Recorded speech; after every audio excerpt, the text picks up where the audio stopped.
Alright folks, what we have here is a 2018 Kia Forte. We're going to do the rear brake pads and rotors. These look like still the original ones. No, they've been changed before. You can see that the witness mark has been altered. Alright, otherwise if it's that yellow mark is still there, the green lines up, that means it's still the original one. So these might have been changed at one point.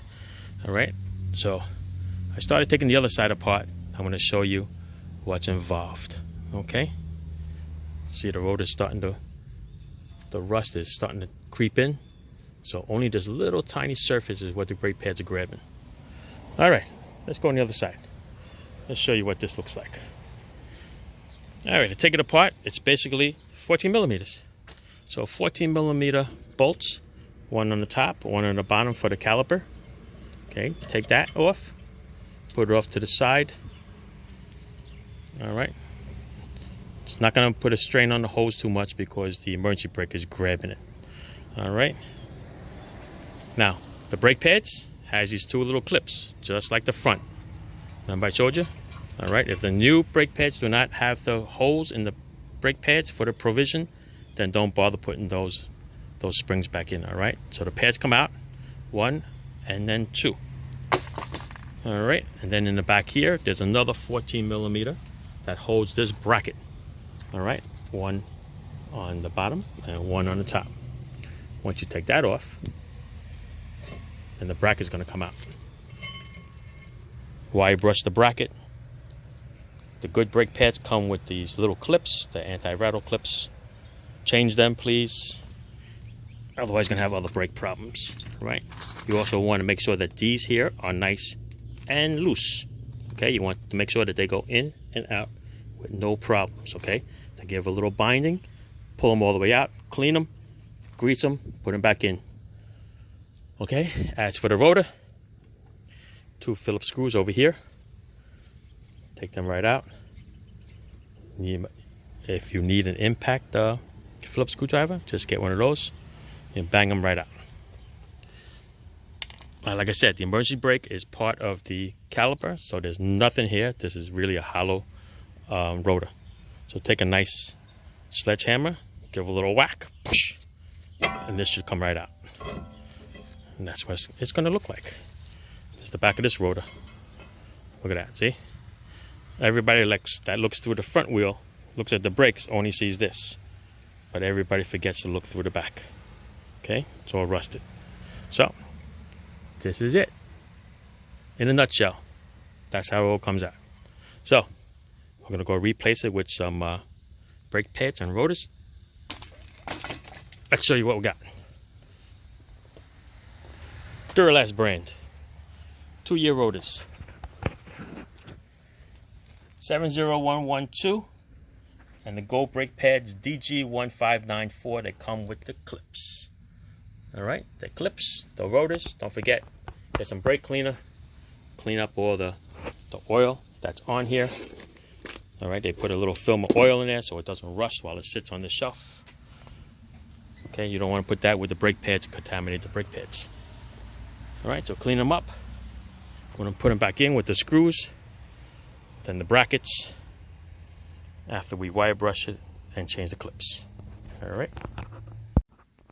Take a nice screwdriver. We're onto the clips. Just pop the clips off. Toss them off to the side.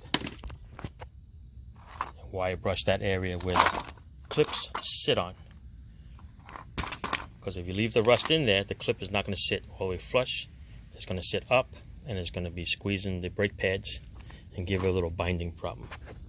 Alright, so the wire brush and brake cleaner time. There you go. Nice wire brushed, brake clean. Look at that. Almost new, right? Listen, take time, do quality work, okay? And you won't have any comebacks. Look at that. Beautiful. All right, time to mount it back up. All right, here's the part where we're going to push the caliper piston in. Now the parking brake is part of the caliper, so you have to use a special tool.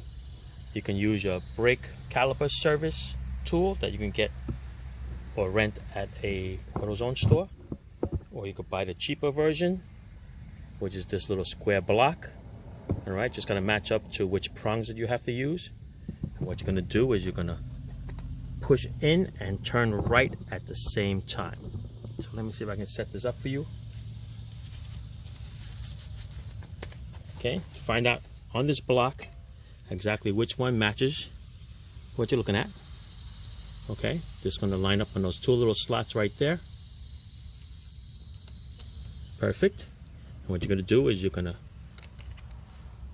turn right as you push in. All right, I'll try to do this without knocking the camera off the little tripod I got here. All right, so just line up the slots. Perfect. What we'll do is we're going to turn it slowly as we push in at the same time. And you're going to notice that the piston starts to move in. Okay, the rubber boot is going to start to come out.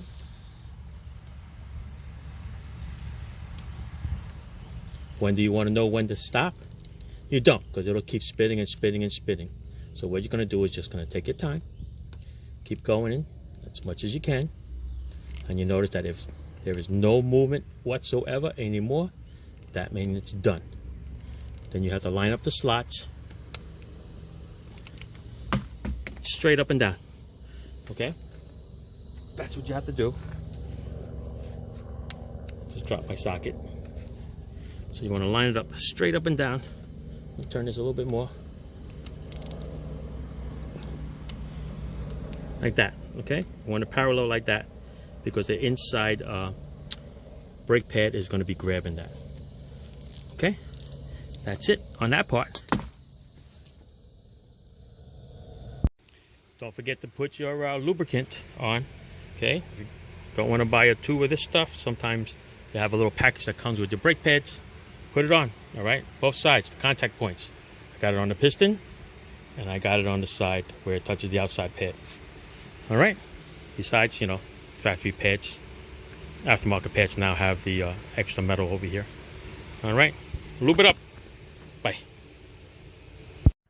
All right, there you go. The brackets are on. The pads are on. Caliper is on.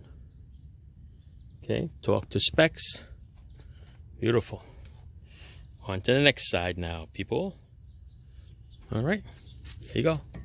Make sure that the things are nice and lubed, remember, because there's a floating caliper. So the idea is for it to float. Okay, so it should go in and out, it should move. All right, that's it. Thanks for watching.